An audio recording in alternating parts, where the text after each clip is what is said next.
ओम शांति। 6 नवंबर 2024 के ईश्वरीय महावाक्य।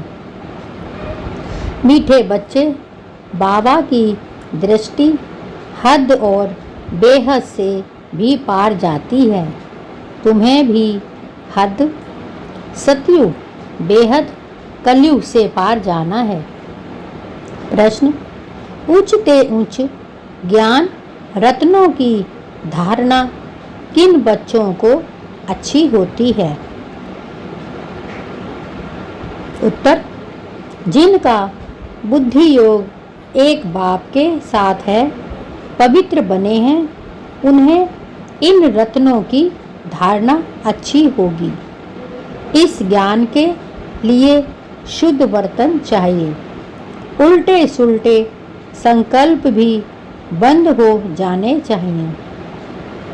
बाप के साथ योग लगाते लगाते बर्तन सोना बने, तब रत्न ठहर सके। ओम शांति। मीठे मीठे रूहानी बच्चों को रूहानी बाप बैठ रोज रोज समझाते हैं। यह तो समझाया है बच्चों को ज्ञान, भक्ति और वैराग्य का यह सृष्टि चक्र बना हुआ है। बुद्धि में यह ज्ञान रहना चाहिए। तुम बच्चों को हद और बेहद से पार जाना है। बाप तो हद और बेहद से पार हैं, उनका भी अर्थ समझना चाहिए ना। रूहानी बाप बैठ समझाते हैं। यह भी टॉपिक समझानी है कि ज्ञान, भक्ति पीछे है वैराग्य। ज्ञान को कहा जाता है दिन, जबकि नई दुनिया है, उसमें यह भक्ति अज्ञान है नहीं। वह है हद की दुनिया, क्योंकि वहाँ बहुत थोड़े होते हैं। फिर आहिस्ते आहिस्ते वृद्धि होती है।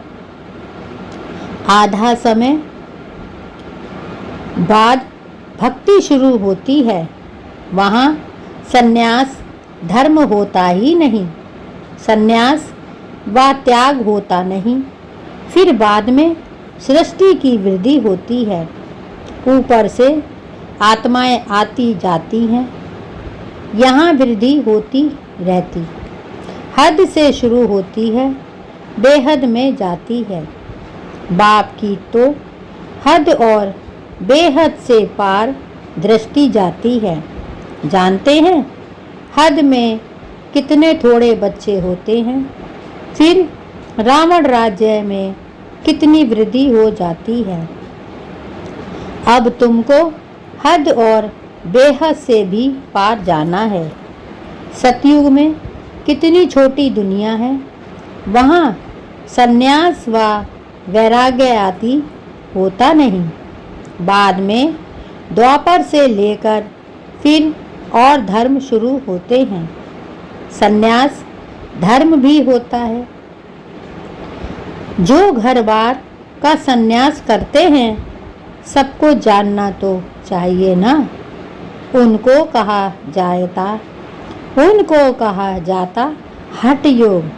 और हद का संन्यास सिर्फ घर बार छोड़ जंगल में जाते हैं। द्वापर से भक्ति शुरू होती है। ज्ञान तो होता ही नहीं। ज्ञान माना सतयुग, त्रेता सुख। भक्ति माना अज्ञान और दुख। यह अच्छी रीति समझाना होता है। फिर दुख और सुख से पार जाना है। हद बेहद से पार। मनुष्य जांच करते हैं ना, कहाँ तक समुद्र है, आसमान है। बहुत कोशिश करते हैं, परंतु अंत पा नहीं सकते हैं।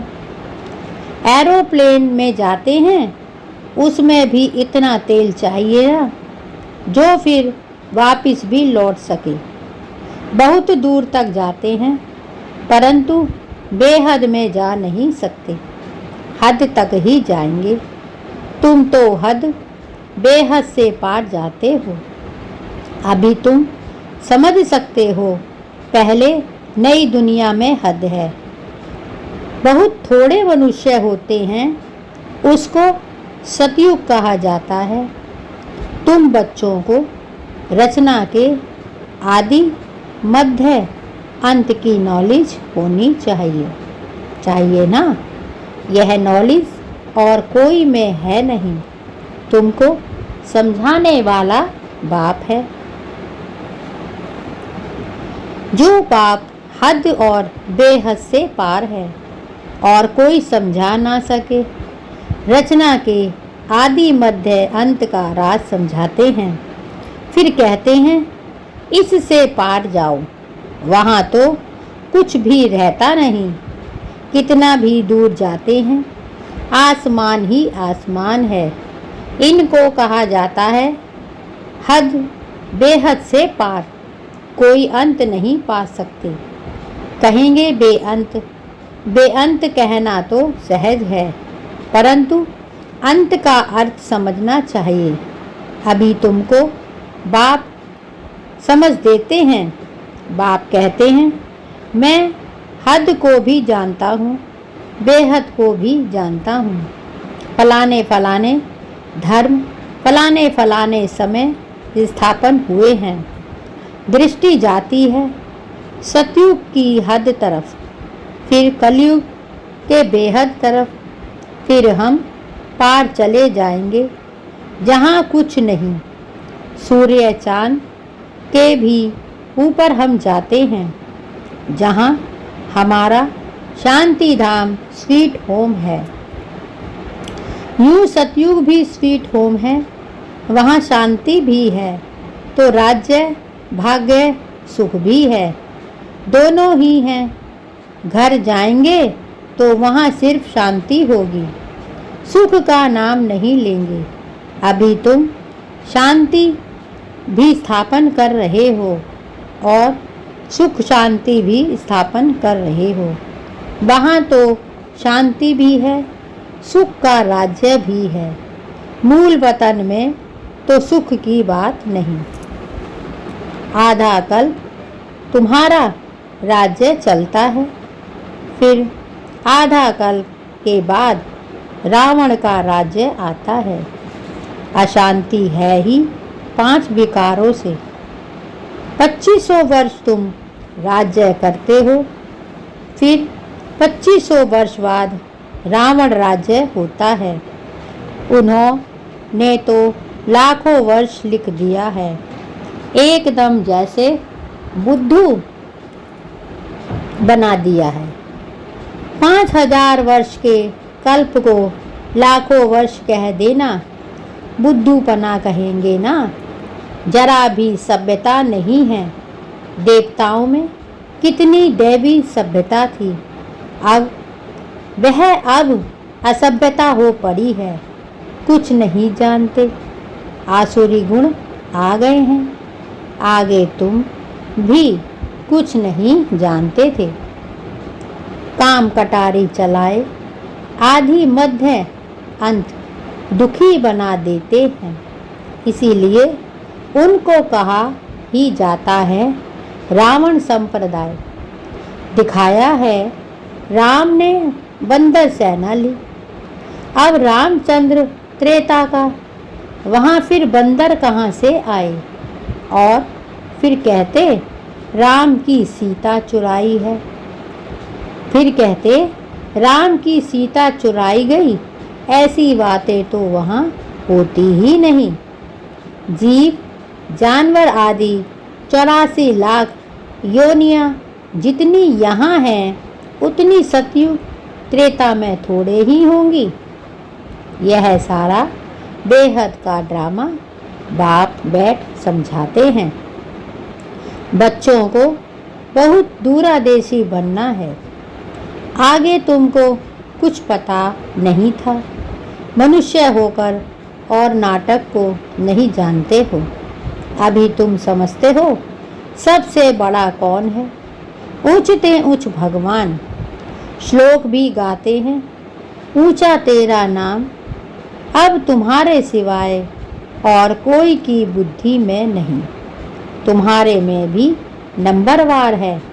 बाप हद और बेहद का दोनों राज समझाते हैं। उनसे पार कुछ भी है नहीं। वह है तुम्हारे रहने का स्थान, जिसको ब्रह्मांड भी कहते हैं। जैसे यहाँ तुम आकाश तत्व में बैठे हो, इनमें कुछ देखने में आता है क्या? रेडियो में कहते हैं आकाशवाणी। अब यह आकाश तो बेअंत है, अंत पा नहीं सकते, तो आकाशवाणी कहने से मनुष्य क्या समझेंगे? यह जो मुख है, टोलार मुख से वाणी आवाज निकलती है, यह तो कॉमन बात है। मुख से आवाज निकलना, जिसको आकाशवाणी कहा जाता है। बाप को भी आकाश द्वारा वाणी चलानी पड़े। तुम बच्चों को अपना भी राज सारा बताया है। तुमको निश्चय होता है तुमको निश्चय होता है बहुत सहज। जैसे हम आत्मा हैं, वैसे बाप भी परम आत्मा है। बाबा कहते हैं जैसे हम आत्मा हैं, समझाते हैं बाबा कि हम आत्मा हैं और वह परम आत्मा है। ऊंचते ऊंच आत्मा है ना। सबको अपना अपना पाठ मिला हुआ है। सबसे ऊंचते ऊंच भगवान, फिर प्रवृत्ति मार्ग का युगल मेरू। सबसे ऊंचते ऊंच भगवान, फिर प्रवृत्ति मार्ग का युगल मेरू। फिर नंबरवार माला देखो कितनी थोड़ी है। फिर सृष्टि बढ़ते बढ़ते कितनी बड़ी हो जाती है। कितने करोड़ दानों अर्थात आत्माओं की माला है। यह सब है पढ़ाई। बाप जो समझाते हैं उनको अच्छी रीति बुद्धि में धारण करो। झाड़ की डिटेल तो तुम सुनते रहते हो। बीज ऊपर में है, यह वैरायटी झाड़ है। इनकी आयु कितनी है? झाड़ वृद्धि को पाता रहता है, तो सारा दिन बुद्धि में यही रहे। इस सृष्टि रूपी कल्प वृक्ष की आयु बिल्कुल एक्यूरेट है। 5000 वर्ष से 1 सेकंड का भी फर्क नहीं हो सकता। तुम बच्चों की बुद्धि में अब कितनी नॉलेज है।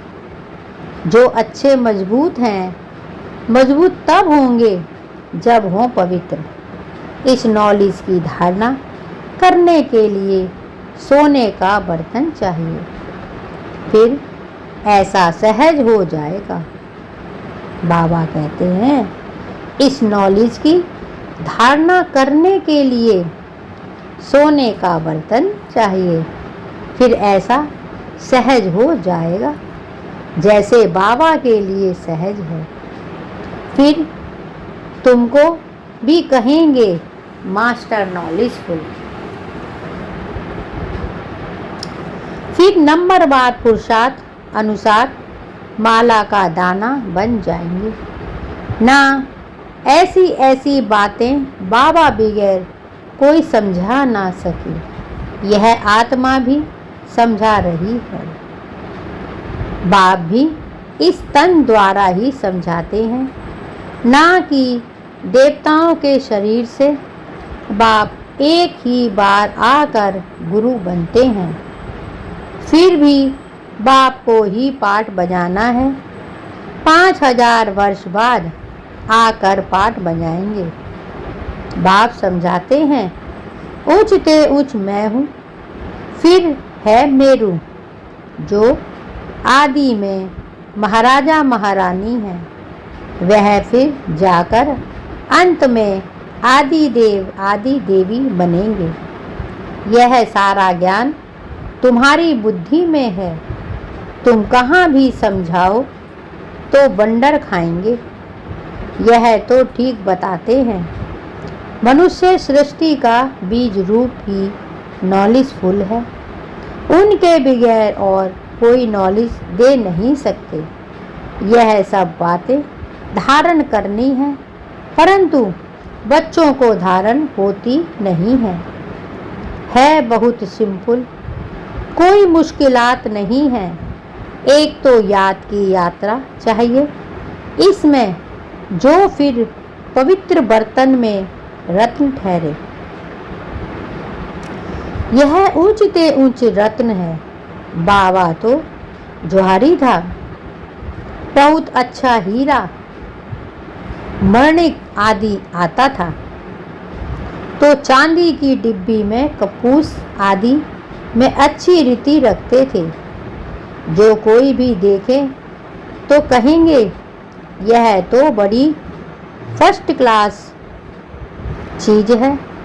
यह भी ऐसे हैं।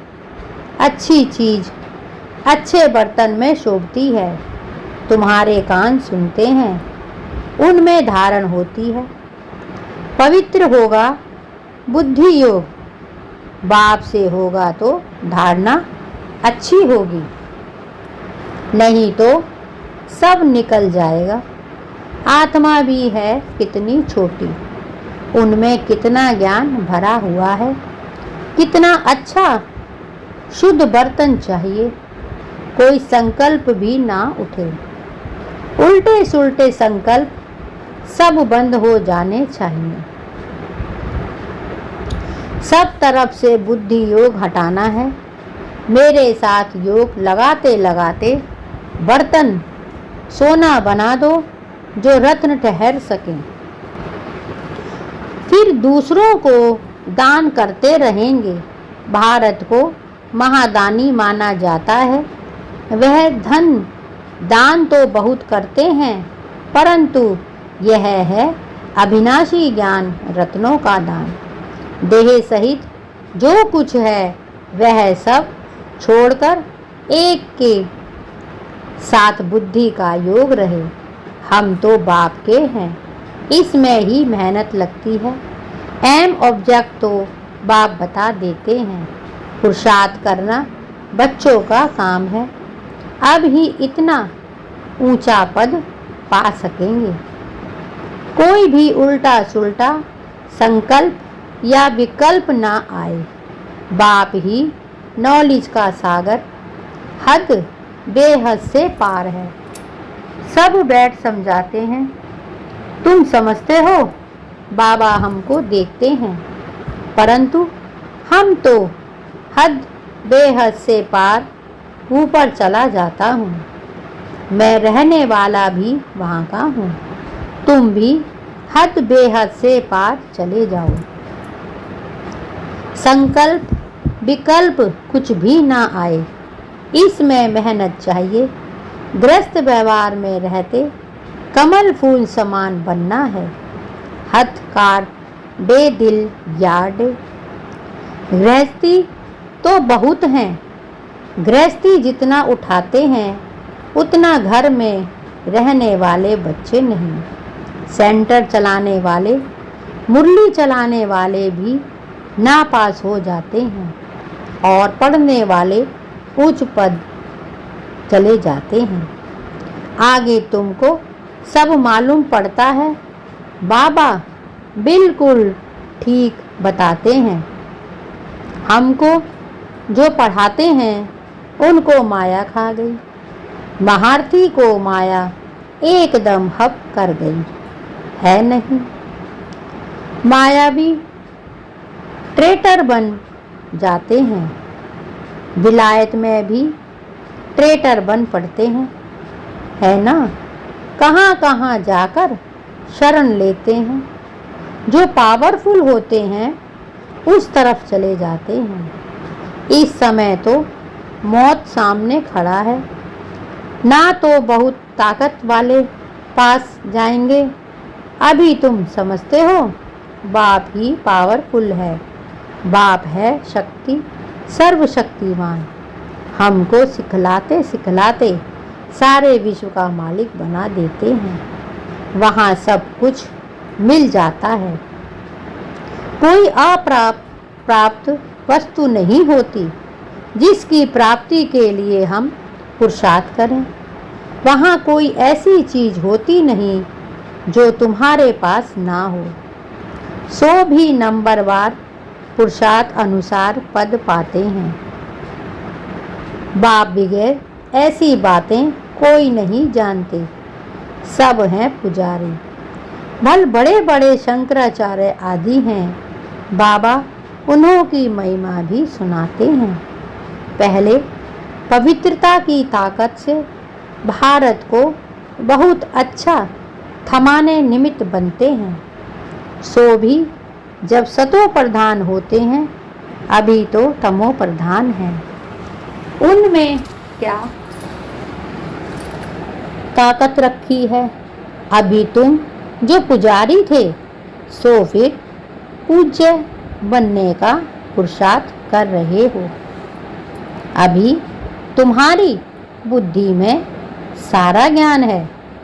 बाबा कहते हैं, अभी तुम जो पुजारी थे, सो फिर पूज्य बनने का पुरुषार्थ कर रहे हो। अभी तुम्हारी बुद्धि में सारा ज्ञान है। बुद्धि में धारणा रहे और तुम समझाते रहो। बाप को भी याद करो। बाप ही सारे झाड़ का राज समझाते हैं। बच्चों को मीठा भी ऐसा बनने का है। युद्ध है ना, माया के तूफान भी बहुत आते हैं। सब सहन करना पड़ता है। बाप की याद में रहने से तूफान सब चले जाएंगे। हाथ मताई का खेल बताते हैं ना। मुँह लड़ा डालते थे, माया चली जाती थी। मुँह लड़ा निकालने से ही माया आ जाती है। छुई मुई होती है ना, हाथ लगाओ तो मुरझा जाते हैं। माया बड़ी तीखी है। इतना उच्च पढ़ाई पढ़ते पढ़ते बैठे बैठे गिरा देती है। इसीलिए बाप समझाते रहते हैं, अपने को भाई भाई समझो, तो फिर बेहद से पार चले जाएंगे। शरीर ही नहीं तो फिर दृष्टि कहाँ जाएगी। इतनी मेहनत करनी है। सुनकर नहीं हो जाना। कल्प कल्प तुम्हारा पुरुषार्थ चलता है और तुम अपना भाग्य पाते हो। बाप कहते हैं, पढ़ा हुआ सब भूलो, बाकी जो कभी नहीं पढ़े हो वह सुनो और याद करो। उनको कहा जाता है भक्ति मार्ग। तुम राज ऋषि हो ना। बाबा कहते हैं, बच्चों तुम राज ऋषि हो ना। जटाएं खुली हो और मुरली चलाओ। बाबा कहते हैं, तुम राज ऋषि हो ना। जटाएं खुली हो और मुरली चलाओ। साधु संत आदि जो सुनाते हैं, वह सब है मनुष्यों की मुरली। बाबा कहते हैं, जो साधु संत आदि जो सुनाते हैं, वह सब मनुष्यों की मुरली। यह है बेहद के बाप की मुरली। सतयुग त्रेता में तो ज्ञान के मुरली की दरकार ही नहीं। वहाँ ना ज्ञान की ना भक्ति की दरकार है। यह ज्ञान तुमको मिलता है इस संगम युग पर और बाप की ही देने वाला है। बाबा कहते हैं, यह है बेहद के बाप की मुरली। सतयुग त्रेता में तो ज्ञान के मुरली की दरकार ही नहीं। वहाँ ना ज्ञान की ना भक्ति की दरकार है। यह ज्ञान तुमको मिलता है। इस सतयुग पर और बाप ही देने वाला है। यह ज्ञान तुमको मिलता है इस संगम युग पर और बाप ही देने वाला है। अच्छा, मीठे मीठे सिखिलदे बच्चों, प्रीत माता पिता बाप दादा का याद प्यार और गुड मॉर्निंग। रूहानी बाप की रूहानी बच्चों को नमस्ते और हम सब रूहानी बच्चों की रूहानी माता पिता बाप दादा को याद प्यार और गुड मॉर्निंग नमस्ते। धारणा के लिए मुख्य सार। अभी तुम जो पुजारी थे, धारणा के लिए मुख्य सार। बुद्धि में ज्ञान रत्नों को धारण कर दान करना है। हद बेहद से पार ऐसी स्थिति में रहना है जो कभी भी उल्टा सुल्टा संकल्प व विकल्प ना आए। हम आत्मा भाई भाई हैं, यही स्मृति रहे। बुद्धि में ज्ञान रत्नों को धारण कर दान करना है। हद बेहद से पार ऐसी स्थिति में रहना है जो कभी भी उल्टा सुल्टा संकल्प व विकल्प ना आए। हम आत्मा भाई भाई हैं, यही स्मृति रहे। 2. माया के तूफानों से बचने के लिए मुख में बाप की याद का मुँह लड़ा डाल लेना है। सब कुछ सहन करना है, छुई मुई नहीं बनना है, माया से हार नहीं खानी है। माया के तूफानों से बचने के लिए मुख से बाप की याद का मुँह लड़ा डाल लेना है। सब कुछ सहन करना है, छुई मुई नहीं बनना, माया से हार नहीं खानी है। वरदान। सदा एक के स्नेह में समाये हुए एक बाप को सहारा बनाने वाले सर्व आकर्षण मुक्त भव। सदा एक के स्नेह में समाये हुए एक बाप को सहारा बनाने वाले सर्व आकर्षण मुक्त भव। जो बच्चे एक बाप के स्नेह में समाये हुए हैं, वे सर्व प्राप्तियों में संपन्न और संतुष्ट रहते हैं। जो बच्चे एक बाप के स्नेह में समाये हुए हैं, वे सर्व प्राप्तियों में संपन्न और संतुष्ट रहते हैं। उन्हें किसी भी प्रकार का सहारा आकर्षित नहीं कर सकता। उन्हें किसी भी प्रकार का सहारा आकर्षित नहीं कर सकता। उन्हें सहज ही एक बाप दूसरा ना कोई। उन्हें सहज ही एक बाप दूसरा ना कोई यह अनुभूति होती है। उनका एक बाप ही संसार है। एक बाप द्वारा ही सर्व संबंधों के रस का अनुभव होता है। यह अनुभूति होती है उनका एक बाप ही संसार है। एक बाप द्वारा ही सर्व संबंधों के रस का अनुभव होता है। उनके लिए सर्व प्राप्तियों का आधार एक बाप है, ना कि वैभव व साधन। इसीलिए वह सहज आकर्षण मुक्त हो जाते हैं। उनके लिए सर्व प्राप्तियों का आधार एक बाप है, ना कि वैभव का साधन। इसीलिए वह सहज आकर्षण मुक्त हो जाते हैं। स्लोगन। प्रकृति को पावन बनाना है तो संपूर्ण लगाव मुक्त बनो।